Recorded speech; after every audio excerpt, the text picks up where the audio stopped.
Petroleum product pricing remains one of Nigeria's most sensitive economic issues, shaping household costs, business operations, and government revenues. In recent years, we see digital petroleum pricing platforms. They've been introduced, to improve transparency, streamline data access, and enhance accountability in the downstream sector. But how effective have these platforms, really been? What challenges remain, and where have we seen some progress? Let's have that conversation now with Olatide Jeremiah, as the CEO of Petroleum Pricing at NG, joining me right here in the studio. It's great to have you. Thank you so much for having me. It's my pleasure. Fantastic. Thank you. So, sometimes you just wonder why pricing is always an issue, especially with products that everybody, uses, that you cannot say, oh, if the price goes up, maybe demand is going to drop. These are like inelastic, at this point. So talk to me about the pricing issue when it comes to petroleum products in Nigeria. Are we seeing any improvement with some of these digital platforms? Okay, thank you once again. I'm going to give an historical background of the major challenges we've had in the downstream sector in the last 25 years. So we've always had supply challenges and pricing challenges. But due to the coming of Dangote, we've solved the supply issues that relates to queues at the stations, having hike, that will induce hike of petroleum products. Even though we have some parties not happy with the Dangote refinery. Yes. So the second factor is pricing. Petroleum pricing is a national issue. We've had situation where we've bought like 2,500 per litre in Nigeria. And because of that, I and my team thought it well that, we need to make pricing transparent to the stakeholders and to the general public. So we came up with a digital platform called petroleumprice.ng, where an ordinary user, a stakeholder, could track prices of petroleum products in real time.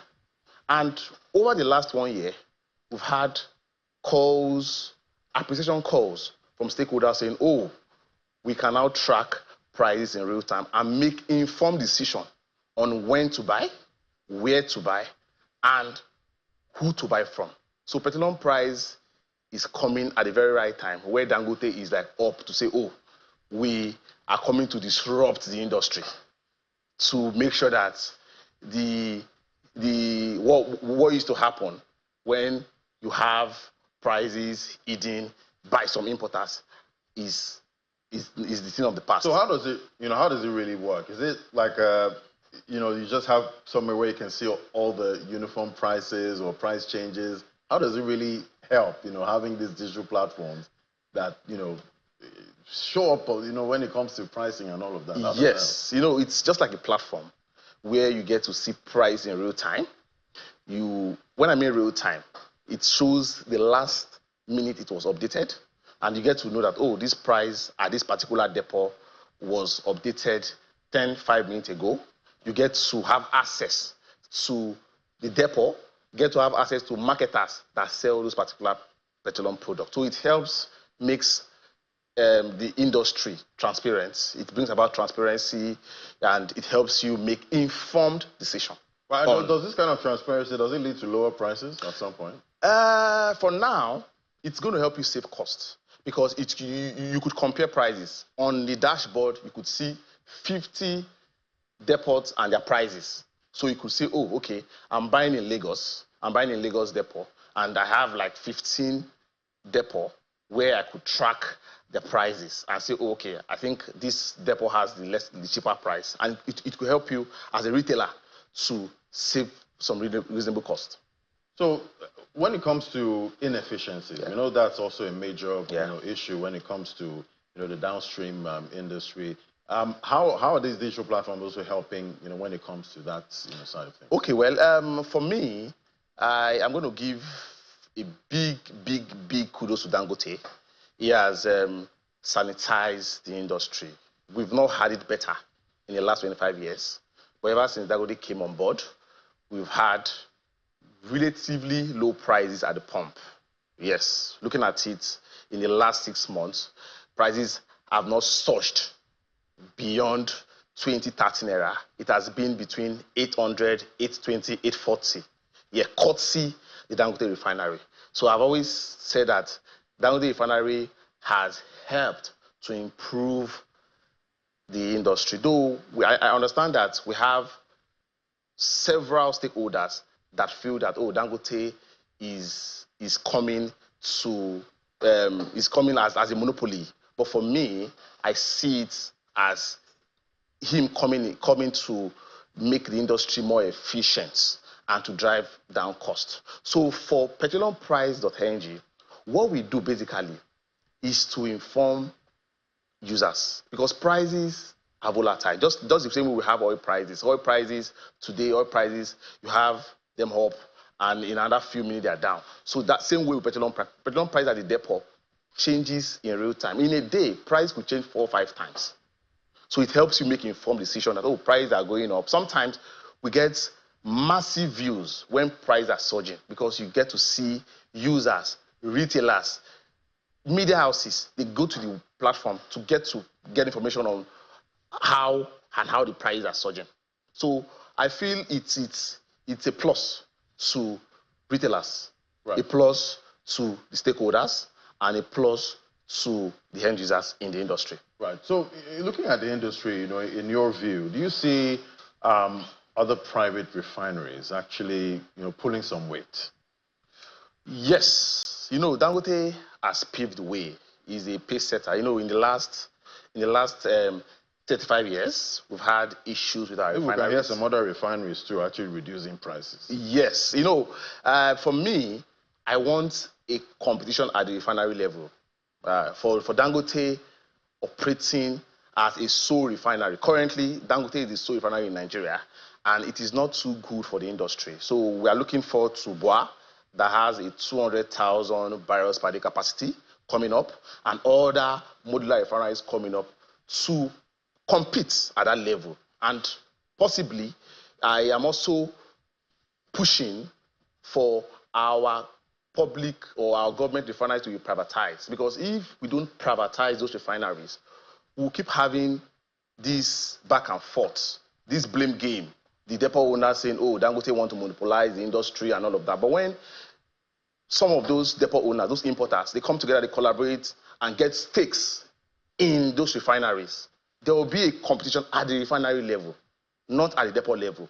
Because looking at it, the depot business is winding out. Yes, the depot business is winding out. Dangote has the capacity to load 2,500 trucks a day, and that is close to our daily consumption. So depot owners should be looking towards going into the refinery business, possibly seeing out to woo the government and get stakes in those non-functional refineries, those 4 refineries that are dead. You should look forward to getting stakes there. And when they get those stakes, they will definitely compete with Dangote, because they are experienced, they've been around for donkey years, they understand the importation and the trading parts of the dam sector. So with that, they will compete with Dangote, and this blame game would be put to rest. Right, and talking about the blame game, our data analysts here did say, Africa, Nigeria, we need to improve our trade in goods and services and reduce the blame trade. Yeah. It says there's a lot of blame trading, yes, going on, on the continent. But looking at it, continent-wise, we see other, top African economies. They don't seem to have that much issues when it comes to, fuel prices and, getting a right price, for the product that, keeps the business in business and also, helps households able to afford, the product. So what do you think we can learn, from all these other top African countries? But I know they also have issues where, I think from more of East Africa, I've heard of cases where the fuel prices are coming down, there. So what can we learn? Well, for me, I feel over time, this blame game will put to rest. It's because we are just going into the era of Dangote going into refining. Refining is just about over a year old. Yes, just over a year, yes. Right. So over time, I'm very sure they would come to the table to collaborate. But for now, the major issue between Dangote and the importers, it's the truck loading. the truck loading. The truck loading are exclusive business of the depot owners. They load through the truck to the retail outlets. But when Dangote came on board, though the PIA bill, section 317, subsection 8 and 9, enables an individual organization to refine and distribute. Yeah. However, at the same time, it is just more of an understanding between the importers that have been the whole takers, that have been there before Dangote, to have an understanding with Dangote. But over time, there will be this collaboration between them, and all of this blame game will put to rest. Because the truck loading has been the issue, basically. The depot owners are like, oh, you cannot refine and truck out. We've been around, we've sustained the industry since 2001, 2002. You cannot just come and take us out of the business. I understand their view. Dangote is saying that, oh, the law enables me to refine and distribute. Are you getting me? And I spoke with the CFO of Dangote some months ago, and he said Dangote reached out to the depot owners to say, oh, how do we collaborate together and make sure that you guys come to the refinery to lift product? But what he said was that a reasonable number of them said, oh, you are just starting. We need to ascertain your capacity and the quality of your product. For now, we will still be importing. Let's see how it goes. And you know, a 650,000 barrels per day capacity is equivalent to 100 million liters. So refining, and if you keep refining and you don't have who to come lift those products, it's a big loss. So that's why you see Dangote saying, oh, okay, if you guys are not coming to pick this product at the refinery, we are going to distribute this product. But by and large, over time, I see the depot owners innovating, because there is no space for, the space for free money, easy money is gone. Those days, the importers make good money through subsidy and all of that is gone.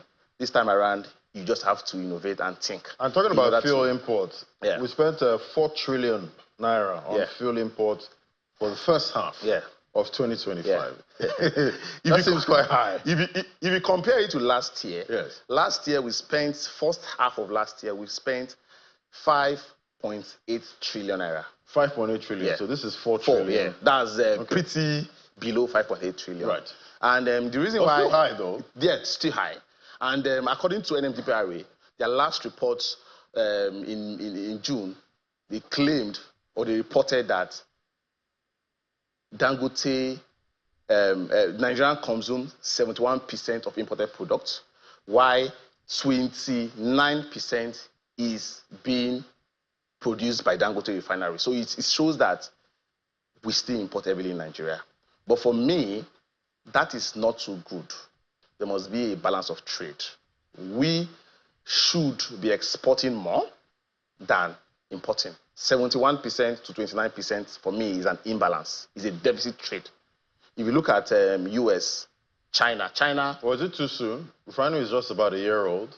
Yes. Maybe after over time, 2-3 years, maybe that should should decline. But over time, but looking at it, I feel Dangote should get more patronage. Yeah, it should be 50-50. Importation 50%, refining 50%. Though I understand that we need a balance of importation and local refining to give us that energy security. Even in US and in China, China still imports 24% of their petroleum products. US imports 13% of what they consume. India, that has the biggest refinery in the world, still imports 9% of what they consume. Japan still imports 70% of what they consume. South Korea still imports 5% of what they consume. So all over the world, there's still an element of importation, but not 71, not the way you have in Nigeria, where we have 71% to 29%. That is completely an imbalance. All right. I guess we'll keep tracking to see how we close that gap. When it comes to fuel importation, even though some people prefer that one because they make more money. Thank you so much, Latide Jeremiah, CEO, Petroleum Pricing Adolenji, thanks for coming on. Thank you so much. Thank you so much. It's my pleasure.